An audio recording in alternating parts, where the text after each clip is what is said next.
et qui a consacré des recherches à Marie-Noël, cette poétesse dont le procès pour la cause de béatification a été, dont la cause de béatification très exactement a été ouverte.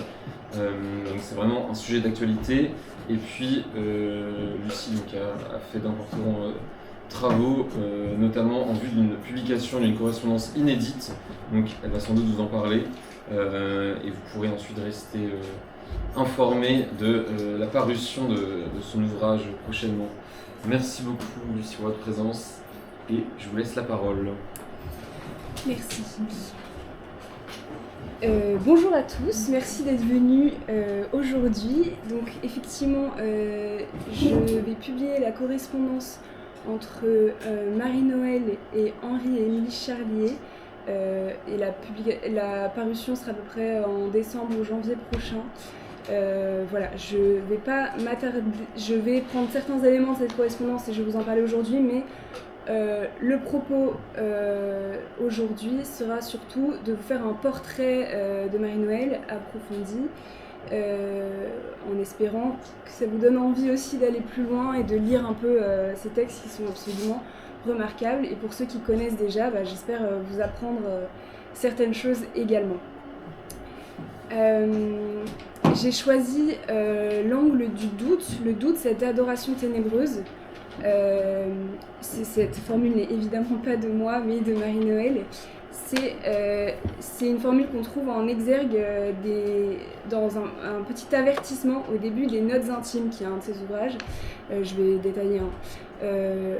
Voilà, où elle explique que le doute fait partie intégrante de la foi, et donc je vais détailler tout ça.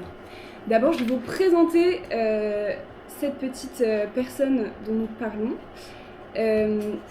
Donc, je vous ai mis la sculpture d'Henri Brochet qui siège au milieu du centre-ville d'Auxerre, puisque Auxerre est la ville natale de Marie-Noël, et en fait la ville où elle a vécu toute sa vie. Elle a très peu voyagé, très peu bougé.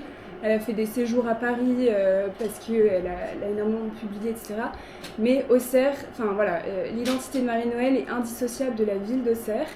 Et donc là, elle a une petite... elle est assez amusante, cette silhouette assez caractéristique d'une petite vieille dame un peu voûtée sur sa canne. Et j'ai mis une photo pour qu'on se rende bien compte. Donc voilà, elle a l'air tout à fait ordinaire, on la verrait bien à la messe du dimanche, à la sortie de la messe. Et effectivement, elle allait à la messe tous les jours à l'église Saint-Pierre qui est juste en face de sa maison. Et voilà, donc c'est une petite grenouille de bénitier. Qu'est-ce qu'elle a d'extraordinaire, cette Marie-Noël? Elle a l'air tout à fait ordinaire. Et ce que j'aime bien, c'est qu'assez discrètement dans cette sculpture, on a des petits détails qui rappellent un peu son identité particulière. Elle a le sac à main chargé de ce qu'on appelle des roses de Noël ou de l'élébore. En fait, c'est une image qu'elle utilise dans ses textes, puisqu'en fait, elle a choisi le nom de Noël. Elle s'appelle Marie Rouget à l'origine, et son nom de plume est Marie-Noël, puisque Noël, c'est quelque chose de très important pour elle, et je vais détailler plus loin. Mais les roses de Noël indique déjà la complexité de sa personnalité. Elle écrit donc toujours dans les Notes intimes. D'aucuns s'étonnent de mon chant sombre à cause de mes jeux gais et de mes candides allégresses. N'ont-ils jamais contemplé le miracle de la rose de Noël, la rose de Noël triste et sans fleurs toute l'année, la rose de Noël qui s'appelle Élébore, mélancolie, et serre dans sa racine un poison noir. Mais quand vient la Noël, par une grâce de Dieu, elle sort du gris de l'hiver et des feuilles sombres comme autant de petites bougies allumées. Et de sa blancheur merveilleuse, elle éclaire le berceau de l'enfant Jésus. Je suis ainsi, noire et parfois lumineuse par grâce. Et j'ai un nom qui le dit bien, Marie-Noël, Marie, Mara, l'amertume mortelle de ma racine, Noël, mon miracle, ma fleur de joie. Voilà, donc on a ce paradoxe déjà dans cette image de la rose de Noël entre une grande tristesse, beaucoup d'angoisse, etc. Il faut savoir qu'elle avait une santé extrêmement fragile, et elle a souffert de nombreuses maladies nerveuses, notamment une dépression nerveuse tout au long de sa vie. Et en même temps une espèce de grâce et de joie. Voilà, si on lit son œuvre, c'est vraiment le paradoxe entre les deux qui frappe en premier. Et voilà, et en fait, il faut savoir que donc, cette petite dame tout à fait ordinaire est quand même chevalier de l'ordre des arts et des lettres, et elle a également reçu la Légion d'honneur pour toute son œuvre. Donc elle a son... Là, ce n'est pas... Voilà, mais sur son manteau, si vous allez chez elle, vous verrez le petit bouton rouge de la Légion d'honneur. Donc voilà, il y a quand même quelque chose d'intéressant à analyser. Je vous ai parlé donc d'Auxerre. Voici, alors, quand vous allez à Auxerre, il y a sa maison qui est située au 1 rue Marie-Noël, qui est devenue une maison des illustres et qui se visite, vous pouvez y aller, et qui est également un centre d'archives. Marie-Noël, avec donc une grande maison bourgeoise au centre d'Auxerre, elle s'est aménagé un petit appartement au premier étage, et puis elle louait tout le reste, et en fait elle vivait de ça, elle était rentière, elle vivait des locations, etc. À sa mort, elle n'a pas d'enfant, elle ne s'est jamais mariée, elle lègue sa maison à la Société des sciences historiques et naturelles de Lyon, dont elle faisait partie, qui est en fait un centre d'archives qui documente beaucoup de choses, et par contre elle a demandé à ce que sa chambre et son petit appartement restent tels qu'ils étaient au moment de sa mort. Donc aujourd'hui, vous pouvez voir la chambre de Marie-Noël telle qu'elle était au moment de sa mort, et dans le placard que vous voyez là, vous avez toutes les archives qui concernent Marie-Noël. Donc si on ouvre, on a les boîtes d'archives tout triées avec... voilà, donc j'ai consulté ces archives-là, c'est assez impressionnant, on m'a donné les clés, et on m'a dit, bon bah voilà, vous pouvez travailler ici. J'étais dans sa chambre, il y a quelque chose, voilà. Puis on est vraiment sous son regard, parce qu'ils ont mis une petite statue d'elle dans sa chambre. Et puis en fait, si vous regardez dans les tiroirs en dessous, il reste ses chaussures qui sont restées là, et puis au-dessus, les archives. Donc vraiment, c'est très incarné et très, très vivant. Puis je vous ai mis une photo de son bureau, parce que du coup, j'ai travaillé sur son bureau. C'était assez prenant comme expérience, voilà. N'hésitez pas, ils sont très très gentils, très accueillants là-bas. Voilà. Alors, pour un petit récapitulatif de sa vie, parce qu'il y a quand même certains éléments marquants, Marie-Noël est donc née le 16 février 1883 à Auxerre. Elle est l'aînée de sa famille, elle a trois petits frères. Et donc sa mère est une fervente croyante, c'est une femme assez simple qui lui transmet sa foi, sa grand-mère également. Son père, en revanche, est agrégé de philosophie, donc c'est un niveau quand même intellectuel conséquent, hein, c'est pas une fille du peuple, voilà. Et il s'occupe énormément de son éducation parce qu'elle n'était pas scolarisée à cause de sa santé fragile. Pendant des années, elle a été déscolarisée, donc elle a vraiment une éducation de qualité.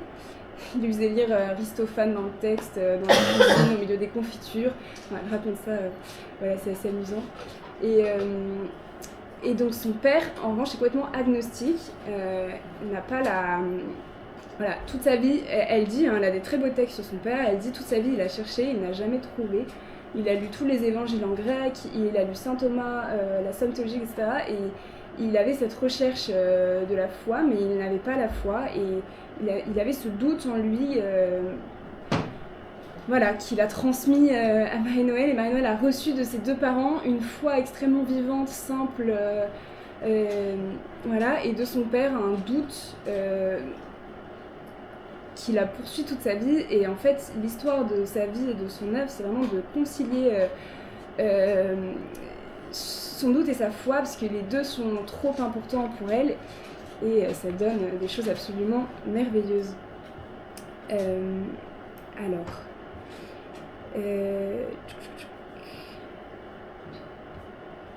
qu'est-ce que je... Voilà.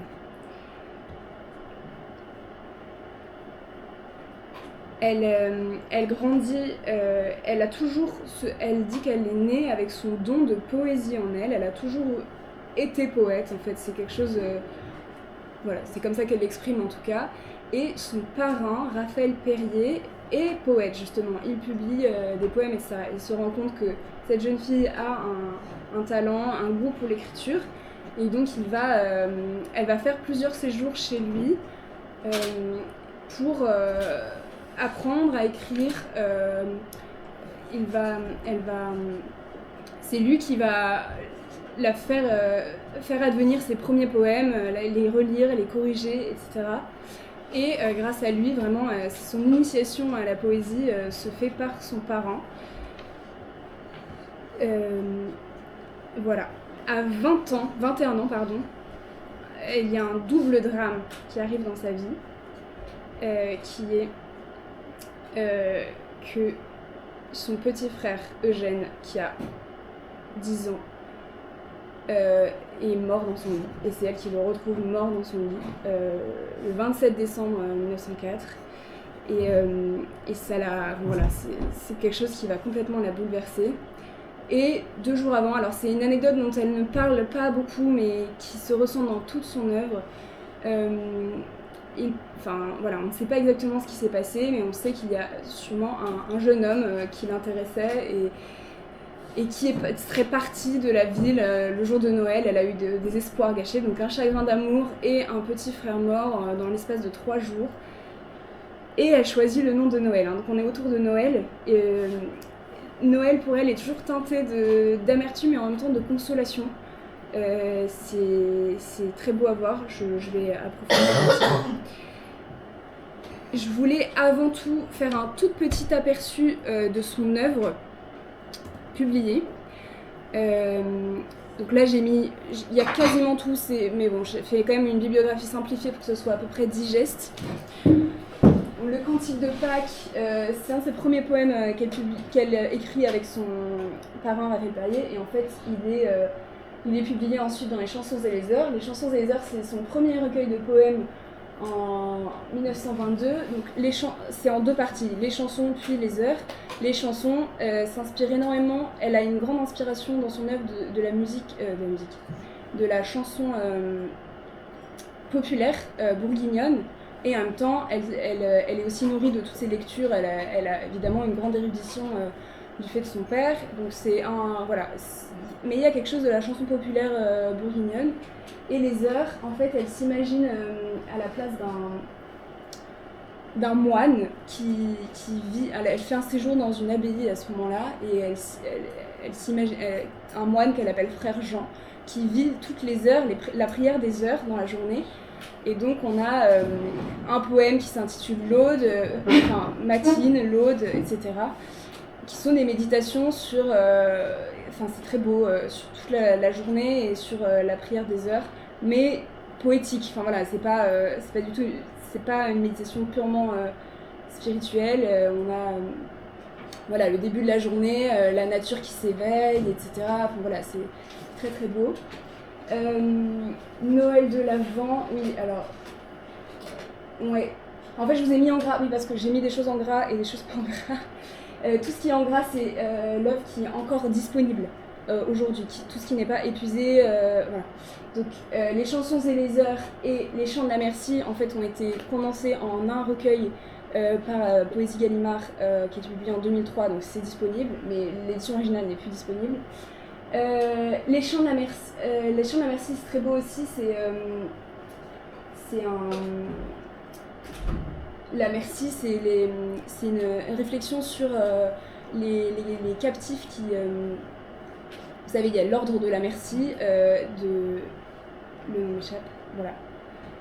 Donc c'est des moines qui se donnaient en échange des prisonniers, et elle s'imagine un peu comme un moine qui, à la place d'un prisonnier, elle se donne à la poésie, et la poésie, enfin bref, c'est très beau comme image. Les chants sauvages qui ont été mis en musique par Jacques Berthier également, qui était très proche de Marie-Noël, et qui sont plus disponibles. Les contes, ça c'est des séries de petits contes, notamment de Noël, mais pas uniquement, à portée spirituelle. Chants et psaumes d'automne, c'est beaucoup plus mélancolique, c'est très beau. Petit jour, c'est un recueil de souvenirs, c'est pas des poèmes, c'est des souvenirs. L'âme en peine, c'est une petite nouvelle. Le jugement de Don Juan, c'est une pièce de théâtre. C'est assez amusant, c'est Don Juan qui arrive au paradis et qui est jugé. Donc il y a toutes les femmes qu'il a trahies, qui l'accusent de tous les maux. Et puis en fait, voilà, malheureusement, cette pièce est indisponible, mais elle a été jouée plusieurs fois et radiodiffusée même. Et c'est assez... Et en fait, Don Juan, à la fin, est sauvé par une petite jeune fille qui l'a recueillie pendant quelques mois et en fait elle dit c'est le seul père que j'ai jamais eu et je me sacrifie pour lui. Voilà, c'est assez beau et poétique. Donc après l'œuvre poétique, ça c'est une intégrale de tous ces poèmes. Les notes intimes, ça c'est absolument un chef-d'œuvre qu'il faut avoir chez soi. C'est des pensées qui ont été écrites pendant une vingtaine d'années. J'ai là, ça se présente, il y a plein de petits paragraphes. Il y a de tout. Il y a des choses pleines d'humour, il y a des souvenirs et puis il y a des choses beaucoup plus dures aussi. Donc il faut piocher et c'est vraiment absolument merveilleux. La Rose Rouge, c'est un petit conte, et Les Chants de la saison, encore un recueil de poèmes. Et ensuite, il y a des choses qui ont été publiées de manière posthume. Le Cru d'Auxerre, elle raconte les souvenirs liés à la ville d'Auxerre, comment ça se passait, les vendanges, etc. Il y a des choses assez croustillantes, c'est assez amusant. Le Chant du Chevalier, c'est un petit poème, voilà. Les Chants des Quatre Temps, c'est très beau.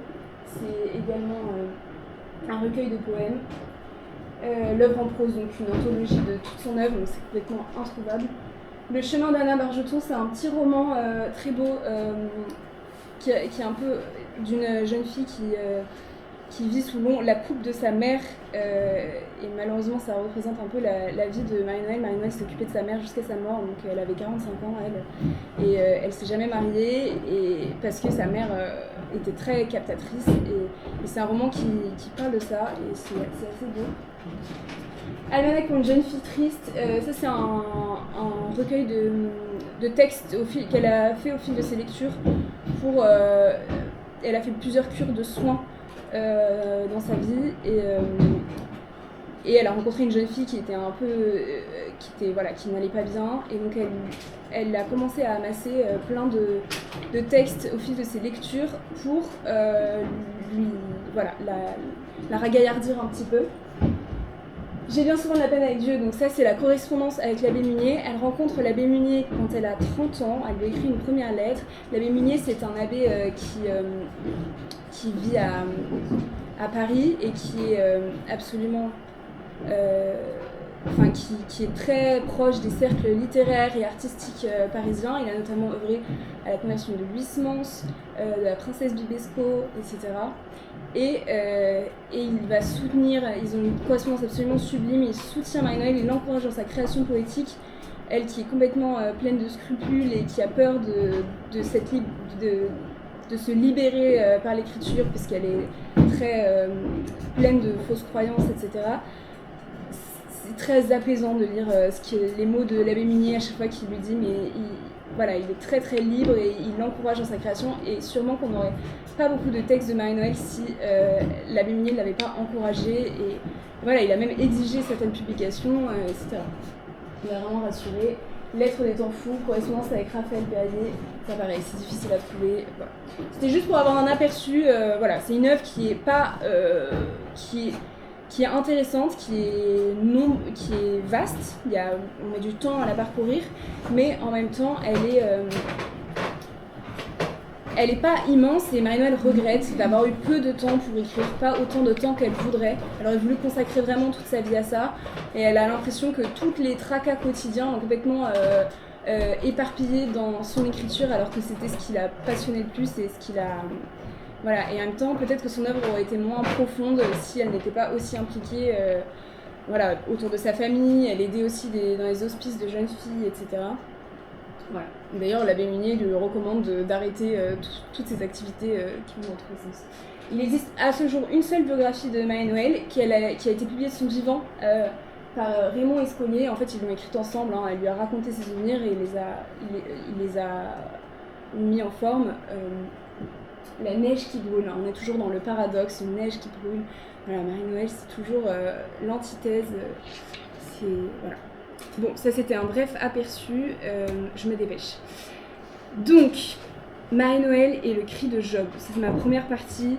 Les deux drames de décembre 1904, je l'ai déjà évoqué. Donc on a ce jeune homme, on ne sait pas exactement ce qui s'est passé, qui part et qui laisse un personnage qui va revenir souvent dans l'œuvre de Marie-Noël, qui est l'absent, l'amour absent. Et il y a beaucoup de poèmes qui expriment cette attente. Elle aurait adoré se marier, elle s'est jamais mariée, elle est restée seule toute sa vie.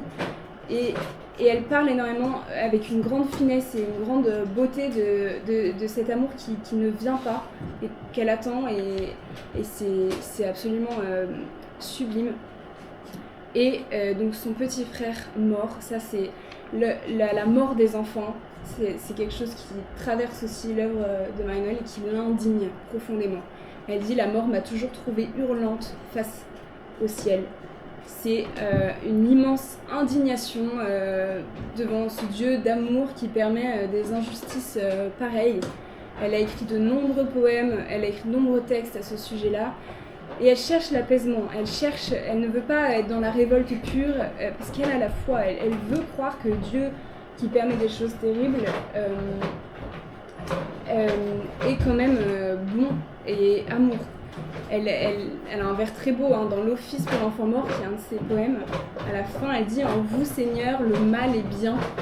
C'est absolument, c'est une révolte qui veut toujours se soumettre malgré l'impensable, malgré l'indicible. Voilà. Dans les notes intimes, elle parle encore une fois, c'est beaucoup plus tard, mais elle parle d'une petite fille qui est décédée, et elle dit: mort de petit enfant, son agonie, l'appel désespéré de ses yeux, de son souffle. Après cela, regardez Dieu. Dieu, notre petit enfant, je la lui ai rendue. Elle avait un regard qui craignait, un cœur qui tremblait trop.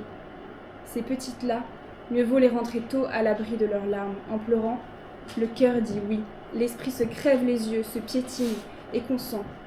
Mais il y a plus loin, plus intérieurement, une âme sans âge, aussi dénuée de foi que la première bête de la terre avant les testaments et les révélations. Un cri de mère, une chair qui hurle parce que cette autre petite chair a été poursuivie, traquée, saisie, étranglée, sans miséricorde. Elle criait grâce, pas de grâce. Elle appelait son père, pas de père. Qu'est-ce que Dieu ? Qu'est-ce que Dieu ? Ô vous qui m'avez conduite par la main dans mes chemins d'angoisse, vous qui jetiez un pont entre vous et moi sur l'abîme, sauvez-moi, je suis en danger, sauvez-moi du mal Dieu qui derrière vous me guette. Êtes-vous le plus fort ou lui ? Êtes-vous le même ? Non. Je vous ai aimé, vous mon père, et lui notre mal, je le hais. Lui la puissance de ténèbres, le destin noir qui profite de ma faiblesse, de ma douleur, pour troubler ma raison et se faire prendre pour vous-même. Délivrez-moi du mal, qu'il fasse de moi ce qui lui plaît, et que vous le laissiez faire, mais empêchez-le de m'ôter de vous, où je ne suis que vôtre. On voit le conflit, cette âme déchirée qui ne peut pas s'empêcher de douter que ce Dieu tout-puissant qui peut tout faire et à qui, qui dit demandez et vous recevrez, et quand on lui demande et qu'il ne donne pas, elle a vraiment du mal à continuer à l'aimer, et pourtant elle croit toujours, et c'est une prière, elle demande à Dieu de ne pas ébranler sa foi malgré l'horreur indicible que lui inspire tout ça. Elle écrit des magnifiques poèmes sur son petit frère. C'est très beau puisqu'elle ne met pas sa douleur au premier plan. Elle prend le point de vue d'une mère. Elle se met à la place de sa mère qui a perdu son enfant, la chair de sa chair. Et voilà, il y a une belle humilité du poète aussi là-dedans, qui ne cherche pas à s'exprimer en tant que tel, mais qui cherche à avoir une portée universelle dans sa poésie. Et c'est vraiment cette mère à qui on arrache la chair de sa chair. Je vais vous lire un extrait de l'Office pour l'enfant mort qui est absolument sublime. L'enfant frêle qui m'était né, tantôt nous l'avons promené, l'avons sorti de la maison au gai soleil de la saison, l'avons conduit en mai nouveau le long des champs joyeux et beaux. Au bourg avec tous nos amis l'avons porté tout endormi, mais en vain le long du chemin ont sonné les cloches, en vain. Tant il était ensommeillé, tant qu'il ne s'est pas réveillé. Au milieu des gens amassés, quand sur la place il a passé, d'autres que moi, c'est aujourd'hui, à l'église, ont pris soin de lui. C'est le bedeau qui l'a porté dans son drap blanc d'argent brodé. C'est le curé qui l'a chanté avec ses chantres à côté. C'est le dernier qui l'a touché, le fossoyeur qui l'a couché. Dans un berceau très creux, très bas, pour que le vent n'y souffle pas. Et jeter la terre sur lui pour le couvrir pendant la nuit. Pour lui, ce que chacun pouvait, tant qu'il a pu, chacun l'a fait. Pour le bercer, le bénir bien et le cacher au mal qui vient. Chacun l'a fait et maintenant, chacun le laisse au mal venant. Allez-vous-en, la sombre heure arrive à présent, le soir tombe, allez, partez tous, vos petits ont besoin de vous. Rentrez chez vous, et grand merci, mais il faut que je reste ici. Avec le mien, j'attends le soir, j'attends le froid, j'attends le noir, car j'ai peur que ce lit profond ne soit pas sûr, ne soit pas bon, et j'attends dans l'ombre, j'attends pour savoir s'il pleure dedans.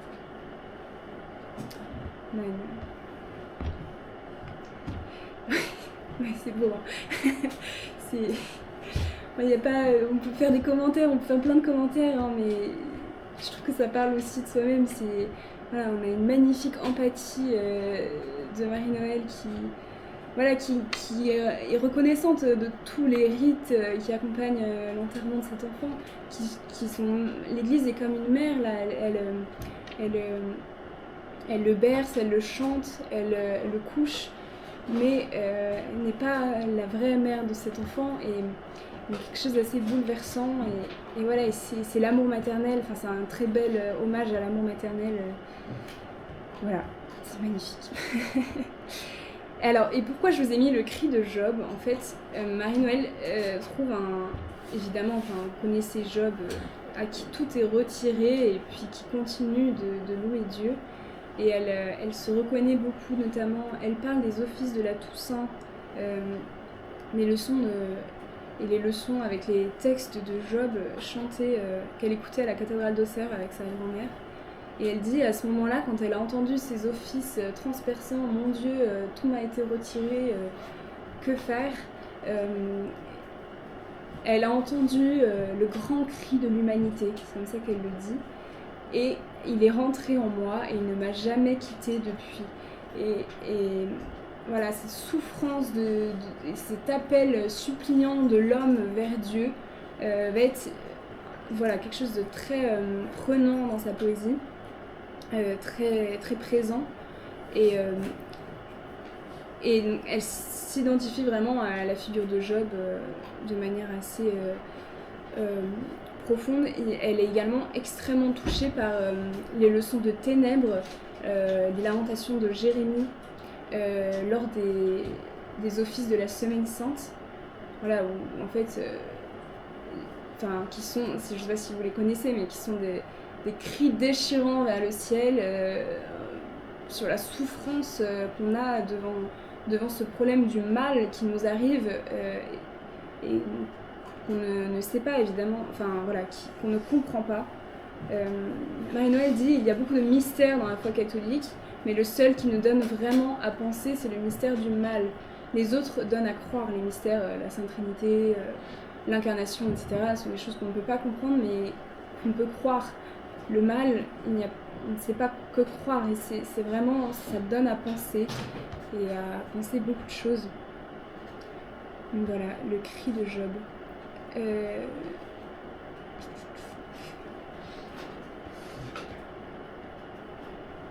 Ce cri glaçant de l'humanité qui la transperce va se cristalliser dans deux grandes crises spirituelles qu'elle intitule l'enfer de 3 jours et l'enfer des 7 semaines, que certains, ce n'est pas de moi, hein, l'expression la saison en enfer, les saisons en enfer, elle allusion à Rimbaud évidemment, parce qu'on est dans un contexte poétique, mais c'est voilà, les moments où sa foi s'écroule complètement, des grandes difficultés, et donc elle en parle de manière, elle les décrit, et à chaque fois comment Dieu lui permet de voir la lumière dans ces crises de doute, de nuit de la foi. Donc l'enfer de 3 jours, c'était en février 1913. Donc elle a à peu près... Elle a 30 ans. Elle a 30 ans, une trentaine d'années. Dans ce temps-là, je n'avais rien au monde que Dieu, moins par piété que par dénuement. Une tendresse d'homme, une main de petit enfant, et j'aurais été toute tournée et occupée ailleurs, mais je n'avais rien. Et j'avais mis tout mon cœur et tout mon souci dans le ciel. Il n'est pas bon d'avoir trop souci de Dieu. Souvent, des doutes avaient plané comme des oiseaux menaçants. Ils passaient. Un soir, mon père parlait de la survie de l'âme. Quel mot entendu, quelle foudre heurtée parmi les pensées noires et dangereuses qui dorment, quel éclair, quel tremblement. Dieu s'écroula en moi, comme un édifice de nuages. Dieu écroulé, toute lumière renversée, mort de tout, mort de moi-même, qui était Dieu au plus profond de moi-même. Deuil sans espoir, perdition éternelle. Le Dan, D-A-N. Dieu écroulé. 3 jours durant, 3 nuits, j'essayais de le reconstruire. Avec quoi? En vain, je rouvrais les livres qui nous l'ont révélé. Ces récits d'hommes pareils à moi qui ne racontent rien de vrai qu'avec l'erreur de ma vue. Toutes les pierres de fondation s'en allaient en poussière. 3 jours durant, combat désespéré, vaine sueur pour le ressusciter, pour sauver Dieu. Agonie, obsession. Lucidité acérée qui tue l'une après l'autre toutes les lumières.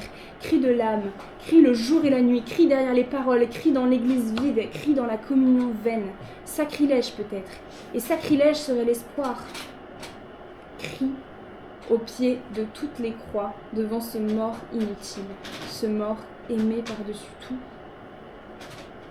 Le soir du 3e jour, l'âme damnée baisait désespérément une dernière croix. Un mot calme tomba de la croix sur elle. Et moi, je baise la tienne. Brusquement, les ténèbres reculèrent, la corde d'angoisse se rompit, je chancelais, mais au lieu de penser, j'éclatais en musique. On nous a mis une petite partition que je ne risquerais pas à chanter. Voilà. Délivrance, joie, louange, je chantais, je dansais, un souffle très doux m'effleura le front. Je baissai la tête et reçus la bénédiction. Puis, il se fit un grand calme. Un long calme de 7 années. Que s'est-il passé ce soir-là? Étais-je en état de vive grâce ou simplement avais-je une fièvre de l'esprit? Je ne sais. Je n'ai pas besoin de savoir. Dieu sait. On a ici un ébranlement très profond de sa foi où elle utilise des mots assez durs. Hein. Elle pense qu'elle est damnée puisqu'elle ne semble plus croire en Dieu, et puis elle pense que du coup c'est parce qu'elle allait à la messe tous les jours, elle communiait tous les jours, et elle pense que sa communion devient sacrilège puisqu'elle ne croit plus, ou en tout cas elle semble ne plus croire, et puis cette consolation qui vient c'est une vraie expérience mystique, hein, moi je baise la tienne, voilà. Cette espèce de foi désespérée qui se raccroche à la croix, et la croix qui vient sauver l'âme qui est désespérée, qui se croit maudite. Voilà, l'enfer des 3 jours. Mais ça reste un ébranlement qui sera moins profond que l'enfer de 7 semaines, et de plusieurs années même. En fait, elle dit, c'est le titre, hein, elle met l'enfer de 7 semaines et de plusieurs années, puisqu'elle va mettre des années à réconcilier Elle essaie de réconcilier Dieu avec Dieu, un Dieu noir, violent de l'Ancien Testament, et puis le Dieu d'amour donné, le Christ qu'elle aime de tout son cœur et dont l'amour ne l'a jamais quitté. Elle appelle ça le combat de Dieu contre Dieu, et elle a écrit énormément de choses à ce sujet-là, que je vais détailler maintenant.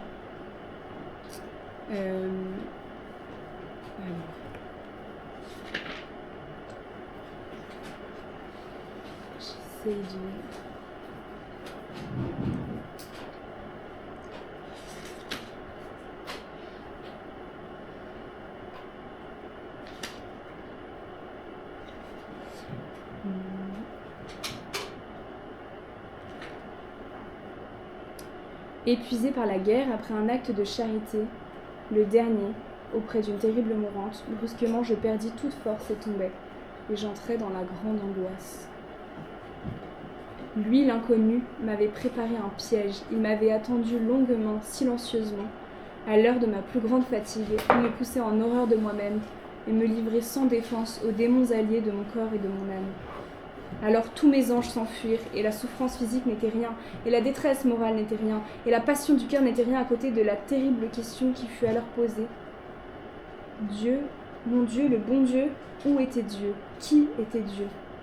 Une force impitoyable, la force éternelle qui crée et qui tue, m'était révélée. Je suis restée en perdition, plusieurs semaines implorant, me débattant. Parfois j'ai souhaité être infidèle de naissance et ne l'avoir jamais connu, ce Dieu. Mais en même temps j'acceptais tout de lui parce que c'était lui, lui par-dessus tout, lui seul. J'acceptais ma ruine éternelle s'il était nécessaire, pour que fût accomplie sa grande loi, ces deux lois contradictoires dont j'allais peut-être mourir. Qu'est-ce que c'est ces deux lois contradictoires? C'est mange, c'est ce que dit Dieu à Adam. Vous pouvez manger de tous les fruits du jardin.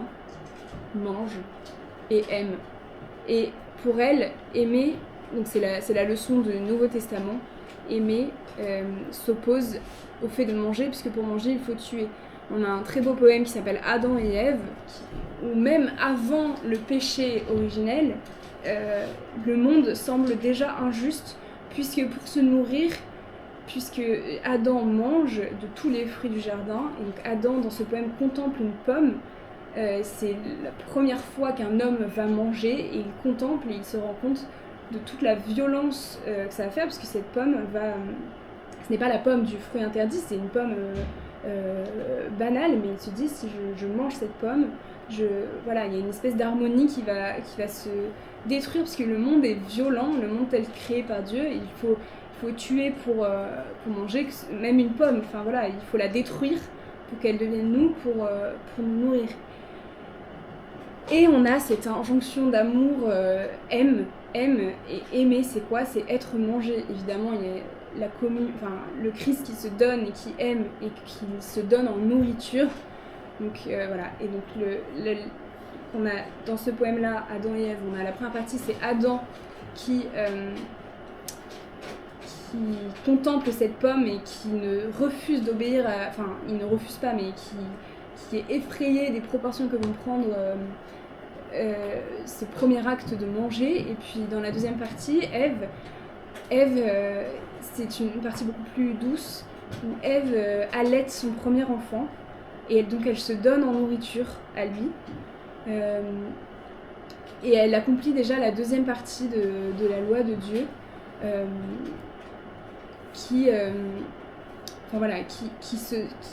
être mangé, et manger ou être mangé, c'est assez étonnant c'est très incarné comme théologie, mais en fait elle rirait hein, si elle me voyait lui parler de la théologie de Marie-Noël. Elle ne cherche pas du tout à faire preuve d'intellectualisme ou quoi que ce soit, et d'ailleurs plusieurs fois elle a eu des lettres assez amusantes de gens qui veulent lui parler de la métaphysique de ses poèmes. Elle dit « Oh, j'ai pas mis de métaphysique dans mes poèmes du tout ». En fait, voilà. Donc, pour être très très claire, hein, sa petite théologie qu'elle se crée pour elle, qui est, évidemment, elle emprunte certains éléments à la grande théologie, mais voilà. En l'unité de Dieu, il y a deux principes, le Créateur et le Christ. Celui qui a créé le monde n'a donné à l'être vivant qu'une seule loi, mange, et celle-ci qui est la même, pour manger, tue. Et encore, toute créature sert de pâture à l'autre. La mort est donc la condition de la vie. C'est pourquoi le mal est lié à la création. Il n'est pas entré dans le monde avec la faute d'Adam, mais Adam a péché parce que le mal était là. Il était là avec la vie qui a pour condition la mort. Le second principe, le Christ, est l'amour qui est par essence l'ennemi du mal. Dans la vie terrestre du Christ, la scène représente, si l'on peut dire, l'acte suprêmement divin. La loi terrible imposée à la créature est « mange ». Par la voix du Christ, l'amour répond « mange-moi ». Autrement dit, le mystère eucharistique représente le triomphe de l'amour qui fait servir le mal au bien. Conséquence spirituelle et morale, il faut devenir une hostie, cette pauvre petite chose que les gens mangent ou qu'ils dédaignent, livrée, obéissante à tous, et qui n'a plus rien de soi-même. On retrouve donc dans l'imitation de Jésus le total oubli de soi qu'implique le désintéressement de l'amour. Voilà, donc c'est le combat de Dieu contre Dieu, et c'est comme ça qu'elle l'appelle. les saisons en enfer, et à chaque fois la foi prend le dessus malgré tout, mais en même temps elle essaie de tout concilier, et c'est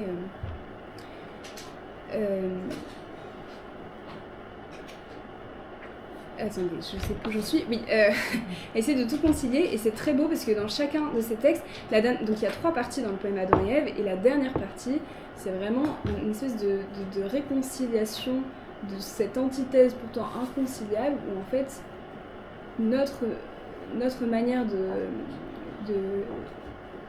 ne pas contribuer au mal, c'est de nous donner nous-mêmes, et même un peu d'y consentir aussi, sans partir dans des hérésies, je veux faire attention, mais voilà.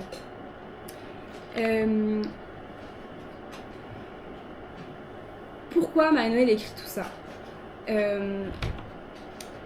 Dans la correspondance avec l'abbé Munier, on on suit tous les scrupules de Marie-Noël, qui a très peur évidemment, qui a une phobie démesurée d'induire des personnes en erreur, ou d'altérer la foi de ceux qui vont la lire par son doute. Elle a quand même écrit des choses, dans les notes intimes elle écrit « Mon Dieu, je ne vous aime pas ». Enfin voilà, il y a des phrases assez choquantes parfois, et elle a qu'une peur, c'est que ce soit mal perçu, ou surtout sa plus grande peur, c'est vraiment d'altérer la foi de ceux qui lisent ses poèmes, qui lisent ses textes.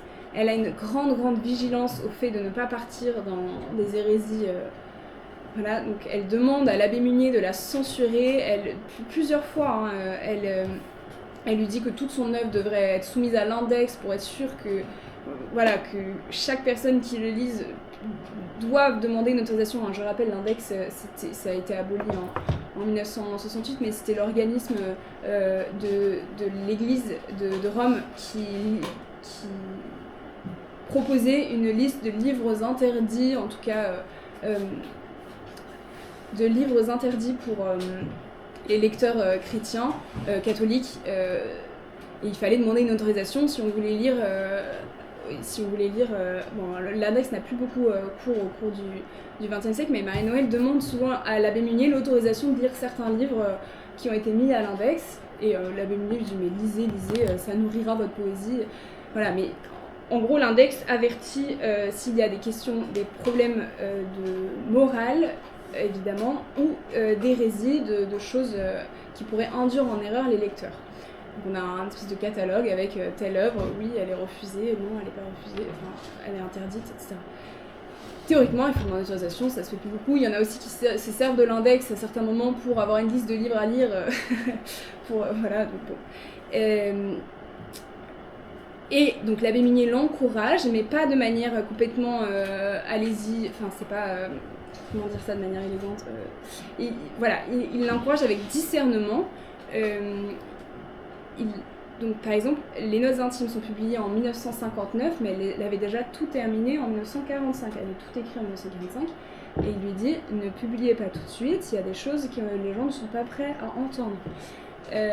Également, à la fin, on a une édition, à la toute fin de la correspondance, on a une publication d'un poème qui est resté inédit, puisque l'abbé Munier lui a dit « Attention, pour le coup, là, ça peut poser problème ». C'est un poème qui s'appelle « Ténèbres » et qui parle du doute, mais du point de vue d'un prêtre. C'est un prêtre qui célèbre la messe et qui, d'un coup, doute. Est-ce que il a l'hostie dans les mains, et est-ce que... Voilà, et il dit ça pourrait altérer l'image d'un prêtre. Le doute, et vous pouvez l'exprimer en votre nom propre, mais de la part d'un prêtre, ça peut vraiment choquer et surtout altérer l'image sacerdotale. Donc voilà, gardez-le dans vos placards, et il sera publié plus tard, et il a été publié en 2017. Donc vous voyez, il y a des choses qui prennent leur temps. Dans la correspondance avec Henri Charlier, sur laquelle j'ai travaillé, elle envoie notamment un exemplaire du jugement de Don Juan, et elle n'est pas tout à fait sûre de sa fin, parce que donc, je vous rappelle la fin, on a cette petite fille que Don Juan donc dans l'histoire, Don Juan aurait recueilli une petite fille qu'il a trouvée sur le bord de la route, bon, voilà. et il l'a recueillie pendant 2 mois avant de l'abandonner à nouveau. C'est une petite orpheline qui a une dizaine d'années et qui dit c'est la seule personne qui s'est occupée de moi pendant ces années-là. Oui, il m'a abandonnée, mais c'est le seul père que j'ai jamais eu et je me donne pour lui. Et en fait, donc, voilà, et donc Don Juan est sauvé à la fin de la pièce. Elle a très peur que ce soit mal interprété, que ce soit même pas tout à fait orthodoxe, elle utilise le terme orthodoxe, donc elle envoie à Henri Charlier, parce que Henri Charlier, donc, c'était quelqu'un qui connaissait bien sa théologie et qui, voilà, il y a une anecdote, il était sculpteur et il avait un atelier, voilà, et souvent à ses élèves il disait je vais aller me reposer, et puis on retrouvait le nez plongé dans la somme théologique de saint Thomas d'Aquin. On n'a pas tous le même le même niveau de repos parce que c'est quand même costaud, et donc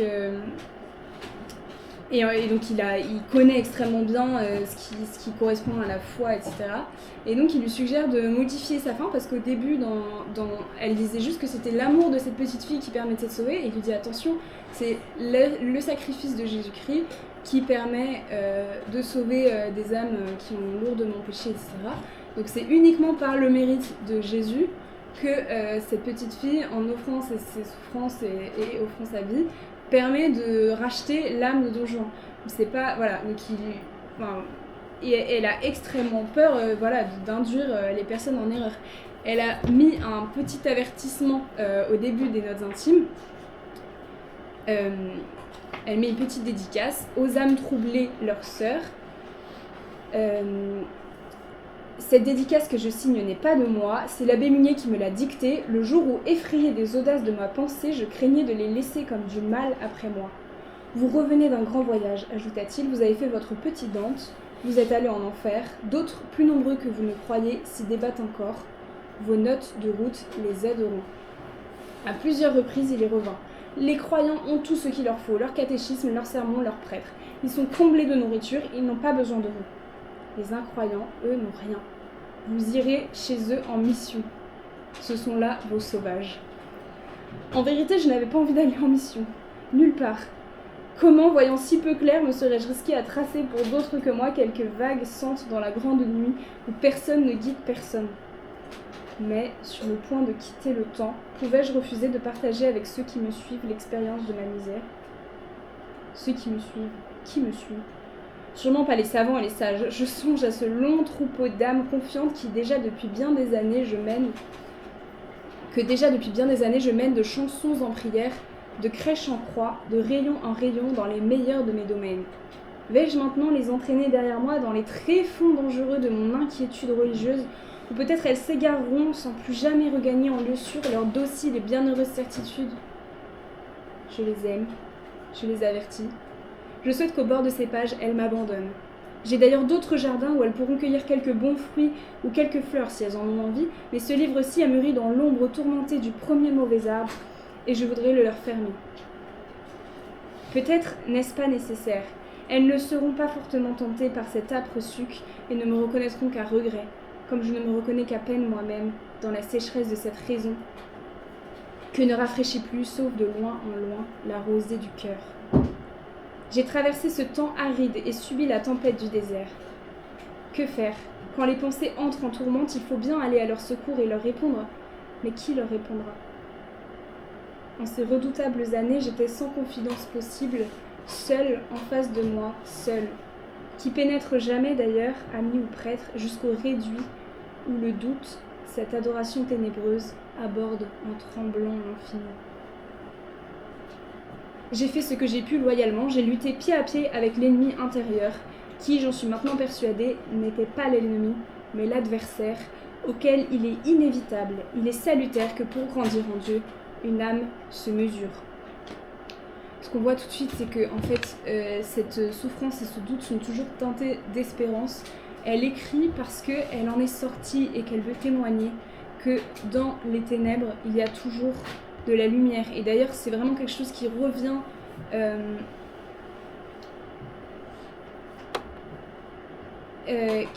énormément. Elle écrit... Alors, attends, j'avais une petite citation.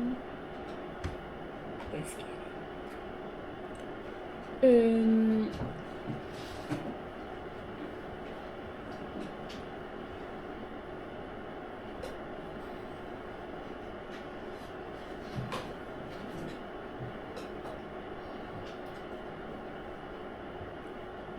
Je me suis pas organisée. Si, voilà, c'est bon.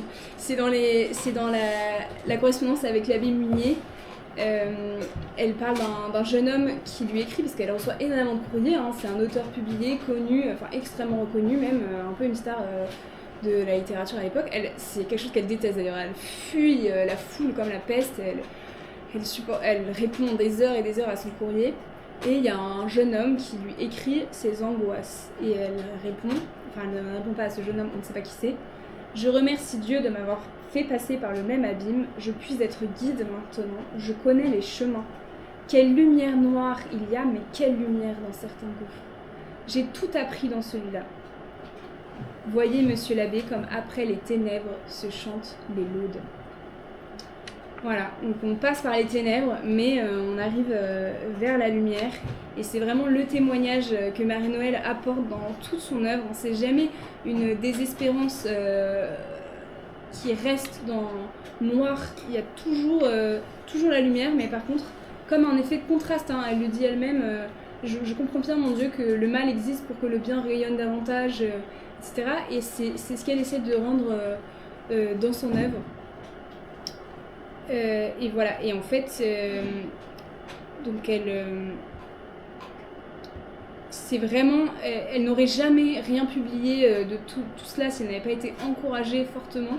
Et il y a une espèce de confiance et d'obéissance hein, dans le fait de rendre public tout cela, tout ce combat intérieur qu'elle exprime avec une plume absolument divine. Donc en fait, quand on a une sensibilité un peu littéraire et qu'on a des angoisses, et ben en fait il faut lire Marie-Noël, c'est la solution. Et puis l'abbé Munier, elle ne le dit pas dans l'avertissement, mais l'abbé Munier l'encourage à publier en disant non seulement ça pourra aider les âmes qui sont dans le trouble et dans le doute, mais ça peut aussi secouer les croyants un peu trop sûrs de leurs croyances et qui en fait ne se posent plus de questions et qui sont installés dans leur catéchisme, etc. Et qui auraient parfois besoin d'aller plus loin, d'approfondir certaines choses, que Dieu n'est jamais fini, la connaissance de Dieu n'est jamais terminée. Et parfois, connaître les tourments d'une âme permet aussi d'approfondir et d'affiner sa foi. Et c'est pour ça que l'abbé Munier juge bon d'encourager la publication. Et c'est pour ça que cette publication voit le jour également, mais à la fin de sa vie. Marie-Noël connaît l'apaisement à la fin de sa vie, un bel apaisement, elle est très connue d'ailleurs à ce moment-là, et elle meurt elle meurt la veille de Noël, comme par hasard. C'est une très belle mort. Alors à la fin, elle est complètement aveugle, hein. Malheureusement ses yeux ont beaucoup baissé, elle écrit encore de très beaux textes, mais elle ne voit plus rien. Et je vous ai mis une petite pépite pour la fin. C'est une lettre qui vient du coup de la correspondance avec les Charliers, qu'elle dicte sur son lit de mort. Elle est morte quelques heures après. Donc Élise Autissier, qui est une de ses amies proches qui vit avec elle à la fin de sa vie. Voilà, donc on a au Noël charmant de mes chers Charliers au Ménil, j'eus mis un Noël bien douloureux de malade, elle était malade. Je vous aime bien, je vous embrasse, priez pour moi, Marie-Noël. Et puis Élise Autissier rajoute une petite carte. Merci pour votre petite lettre réconfortante. Marie-Noël vous aimait. Elle est partie en communion. Et je lui ai fermé la bouche comme on ferme la porte d'un tabernacle. Elle est sainte et bien heureuse. Il n'est pas nécessaire d'être saint, d'être parfait pour être saint. L'amour suffit. Merci de tout mon cœur. Et puis on a l'enveloppe. Voilà. Lettre dictée à 2h du matin. À 5h, elle est partie avec les anges de Noël. On a vraiment une espèce d'apaisement et très belle mort, très sainte, de cette communion apaisée. Enfin, voilà, le doute, on en sort. Et Marie-Noël veut en témoigner. Pour la petite histoire, j'avais tout retouché les photos pour qu'elles soient bien propres, etc. Et en fait, je me suis dit, de voir la petite carte comme ça, c'est quand même, on a le concret de quelque chose qui existe. Donc je me suis dit, on va mettre les photos brutes, même si c'est bleu. C'est pas censé être bleu. Voilà. Petite pépite. Qu'est-ce que je voulais rajouter?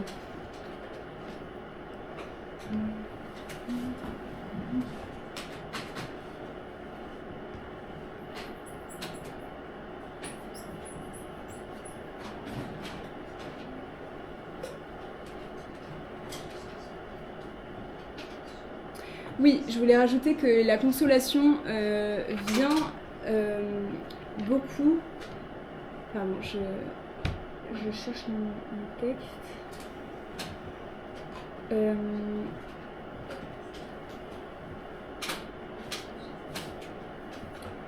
La consolation vient par l'Église et par sa liturgie. La liturgie est très importante pour Marie-Noël et vous savez qu'elle a vécu du coup des bouleversements liturgiques importants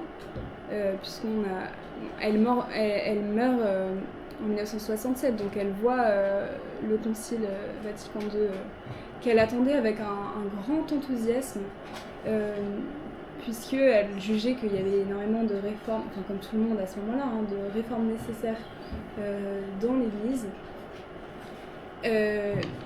Mais elle a été extrêmement déçue de la tournure qu'ont pris les événements, surtout du point de vue liturgique, parce qu'elle est extrêmement attachée au chant grégorien, à la liturgie latine, et elle voit évidemment à Auxerre, on a eu les bouleversements comme il y a eu ailleurs, dans la liturgie, avec des choses assez étonnantes. Alors, je me retrouve... Elle dit, je ne sais plus répondre à la messe moderne, je sens que mon temps est fait, je ne comprends plus ce qui se passe. Et elle écrit des très beaux textes sur la liturgie qui ont été, en fait, qu'elle publie dans les années...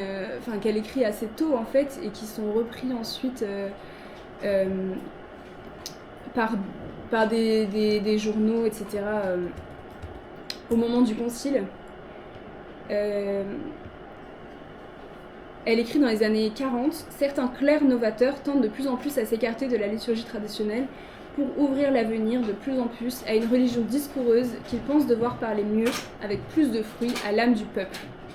Ils abandonnent volontiers la pratique dominicale, vêpres complis, pour multiplier hors église des réunions conversantes de séances de petits parlements pieux et substituent dans les offices aux mystérieux hymnes sacrés jugés inintelligibles le cantique en langue vulgaire qui dit tout ce qu'il signifie, peu de choses ou rien. » Dans ce parti de vulgariser ô combien le culte divin en le dépouillant de sa séculaire beauté sanctifiante comme un ci-devant qu'il faut enfin exproprier, un passé qu'il est temps d'appauvrir pour le mettre au bas niveau du plus grand nombre, ils oublient que sa vertu mystique est au contraire d'élever le plus grand nombre au niveau du surquotidien du nombre des élus.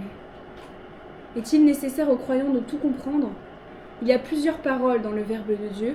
Dieu ne parle pas seulement à l'homme par le discours plus ou moins convaincant de l'homme, mais aussi quand l'homme se tait par une attente intérieure que la parole ne sait pas. La liturgie est pour cette approche divine une voie majeure et quasi sacramentelle. Elle est le cœur séculaire de la communion des saints qui unit à travers les âges par les mêmes mots chargés d'âme de la même prière, le Miserere et le Magnificat de Thomas d'Aquin, le docteur, et de Jeanne la Lorraine qui ne savait pas lire. Bon, Jeanne savait lire, mais c'est pas grave. N'ont-ils jamais, ces réformateurs, pas plus que Calvin jadis, n'ont-ils jamais considéré que le don fait aux foules qu'est cette liturgie catholique par laquelle l'Église militante sur sa pauvre route de terre accède parfois au premier degré rayonnant de l'Église triomphante et goûte un instant le ciel? Le don de l'Église au peuple, qui le mesure? La multiple richesse liturgique, l'appel entre terre et cieux du roraté de l'Avent, sa sublime aspiration désolée et consolée, le Gloria Laus, marchant et verdoyant des rameaux, l'exultet de la nuit pascale, les grands Alléluia de Pâques, sous les cloches à toute volée, la lamentation outre-terre de l'office des morts, son formidable et suppliant Dies Irae, le Parce Domine implorant des malheurs publics, le Te Deum fulgurant surhumain, des épiques actions de grâce, toute cette magnificence chantée, l'Église catholique la donne au peuple dans la magnificence monumentale des cathédrales, sous la magnificence radieuse des verrières. Jamais roi, dans sa gloire, ne s'est offert à soi-même un trésor tel. Jamais les chefs de république n'en rassembleront de tels pour le faste réservé à leurs invités de marque. Mais elle, l'Église catholique, dans l'inégalable égalité de sa charité universelle, l'a ouvert et l'ouvrira de siècle en siècle au moindre de ses petits, au premier mort qui entre, au premier gueux qui passe. Et si par malheur un jour elle ne pouvait plus lui donner, que resterait-il à l'homme qui peine sur sa tâche pour l'allégresse de son jour de fête? Des tonitruances de haut-parleurs, des discours de ministres et les chevaux de bois. On a quand même pas mal d'humour aussi, mais voilà, on a ce don incroyable que l'Église, par sa liturgie, donne à chacun et qui console, qui parle et qui a quelque chose d'assez universel. Hein. On a Thomas d'Aquin et Jeanne la Lorraine, on est tous unis par ce... Il y a quelque chose de très musical, c'est une grande musicienne, Marie-Noël, je ne l'ai pas évoqué, mais elle commence à écrire ses poèmes parce qu'elle écrit des chansons pour les filles de l'hospice pour lesquelles elle travaille. Elle écrit des chansons, elle accompagne au piano, c'est une grande pianiste, et elle accompagne au piano, et puis donc elle commence à écrire des chansons, et puis au bout d'un moment elle dit... la musique ne me venait plus, venaient seulement les paroles, et c'est comme ça qu'elle commence à écrire de la poésie, tout simplement.